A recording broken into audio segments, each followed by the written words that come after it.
ದೇವರನ್ನನು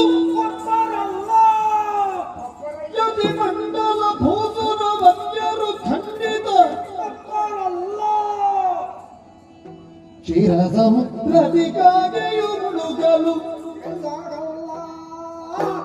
ಮಿಥ್ಯಕಾರದಿಗೆ ದೊರೆ ಸ್ವರ್ಗೀರವು ಸಾಧ್ಯವಿಲ್ಲ.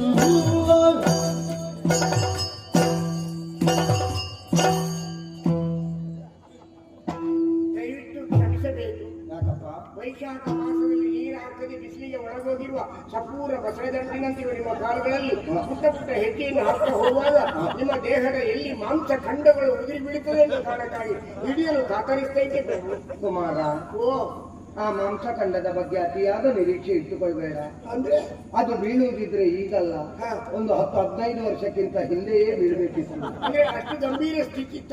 ಆಗಲೇ ಬೀಳಲಿಲ್ಲ, ಇನ್ನು ಬೀಳ್ಲಿಕ್ಕುಂಟು. ಹಾಗಾದ್ರೆ ಮುಂದಿನ ವರ್ಷ ನಿಮಗೆ ಮೃತ್ಯುಂಜಯ ಪ್ರಶಸ್ತಿಯನ್ನು ಘೋಷಿಸಲಾಗುವುದು. ನೋಡುವ, ಯಾವುದಾದ್ರೂ ಒಂದು ಸಿಕ್ಕಿತು. ಹಾಗಾದ್ರೆ ಏನದು?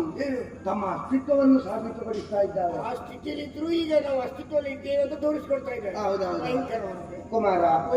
ಆದ್ರೆ ಒಂದು ವಿಚಾರ ಸ್ಪಷ್ಟವಾಗಿ ಆಲೋಚನೆ ಮಾಡು. ಏನು ಸ್ವಾಮಿ? ಯಾವನ ಒಬ್ಬ ವ್ಯಕ್ತಿಯೂ ಕೂಡ ಉನ್ನತವಾದಂತಹ ಪಥವನ್ನು ಸೇರಬೇಕು ಅಂತಾದ್ರೆ ಹಿಂದೆ ಒಬ್ಬ ಗುರು ಬೇಕು, ಮುಂದೆ ಒಂದು ಗುರಿ ಬೇಕು. ಮುಂದೆ ಒಂದು ಗುರಿ ಬೇಕೇ ಬೇಕು. ಬೇಕೇ ಬೇಕು. ನಿನ್ನಂತವರಿಗೆಲ್ಲ ತುಂಬಾ ದೊಡ್ಡದು ಬೇಕು ಅಂತ ಇಲ್ಲ. ಇಲ್ಲ, ಕೆಲವರಿಗೆ 5 ಕಾಲು, ಕೆಲವರಿಗೆ 5 ಮುಕ್ಕಾಲು. ಎಲ್ಲ ವಿಷಯ ಮಾತಾಡಿದ್ರೆ ಜಾಗ್ರತೆ. ಗುರಿ ಗುರಿ. ಈಗ ನಿನ್ನ ಗುರು ವಿಶ್ವಾಮಿತ್ರ. ಹೌದು. ಹೇಳುವುದಕ್ಕೊಬ್ಬ ಗುರು ಇದ್ದಾನೆ. ಅವನ ಗುರು ಯಾರು? ನಾನು ಕೇಳಲಿಲ್ಲ.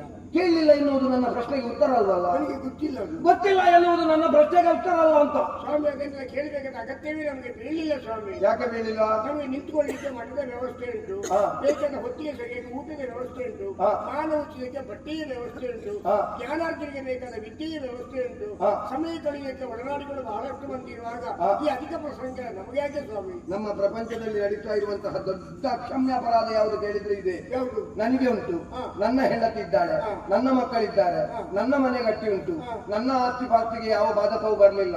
ಇನ್ನು ಯಾರು ಏನಾದ್ರೆ ನನಗೇನು? ದೊಡ್ಡವರ ನೈತಿಕತೆಯನ್ನು ಪ್ರಶ್ನಿಸದೆ ಉಳಿಯುವುದೇ ನಾವು ಮಾಡುವ ಅಕ್ಷಮ್ಯ ಅಪರಾಧ. ಸ್ವಾಮಿ, ನಮ್ಮ ನೈತಿಕತೆಗೆ ಸರಿ ಇಲ್ಲದ ಮೇಲೆ ಇನ್ನೊಬ್ಬರ ನೈತಿಕತೆಯನ್ನು ವಿಚಾರಿಸಿ ಪ್ರಯೋಜನವಾದರೆ ಏನು? ನಮ್ಮ ನೈತಿಕತೆ ಅಂತ ನನ್ನದು ಸೇರಿಸಬೇಡ. ನನ್ನದು ಸರಿ ಉಂಟು, ನಿನ್ನದು ಮಾತ್ರ ಸರಿ ಇಲ್ಲದೆ. ಆಯ್ತಪ್ಪ, ನನ್ನದು ಸರಿ. ಗುರುಪೀಠದಲ್ಲೇ ಇರುವವನಾದ್ರೂ ಕೂಡ ಮಾಡಿದ ತಪ್ಪನ್ನು ಪ್ರಶ್ನಿಸಬೇಕಾದ್ದು ನಮ್ಮ ಅಧಿಕಾರ. ಪ್ರಶ್ನಿಸಲೇಬೇಕು. ಈಗ ನಿನ್ನ ಗುರುವಿನ ಜಾತಿ ಯಾವುದು? ಅವರು ಬ್ರಾಹ್ಮಣ ಸ್ವಾಮಿ. ಯಾರು ಹೇಳಿದ್ದು? ಹೌದು. ಅಲ್ಲ, ಬ್ರಾಹ್ಮಣ ಅಲ್ಲ. ಯಾರು ಹೇಳಿ ಬ್ರಾಹ್ಮಣ ಅಲ್ಲ ಅಂತ ಹೇಳಿ? ಬ್ರಾಹ್ಮಣ ಅಲ್ಲ ಅಂತ ಹೇಳಿದ್ರಿ. ನೀನು ಈ ಜಾಗದಲ್ಲಿ ನಿಂತು ಅಲ್ಲನ ವಿಷಯ ತುಂಬಾ ಉದ್ದ ಮಾಡಬೇಡ ಪಾಪಿ. ಅಲ್ಲ, ನಾನು ಹೇಳಿದ್ದನ್ನು ಕೇಳಿ. ಮತ್ತೆ ಜಪತಪಾದಿಗಳು ನಿರಂತರವಾಗಿ ನಡೀತದೆ, ಯಾಗ ಯಜ್ಞಾದಿಗಳು ನಿರಂತರವಾಗಿ ನಡೀತದೆ. ಬೇಕಾದಷ್ಟು ಒಂದು ಶಿಷ್ಯರಿರುವಾಗ ಅವರನ್ನು ಬ್ರಾಹ್ಮಣ ಅಲ್ಲ ಅಂತ ನೀವು ಹೇಗೆ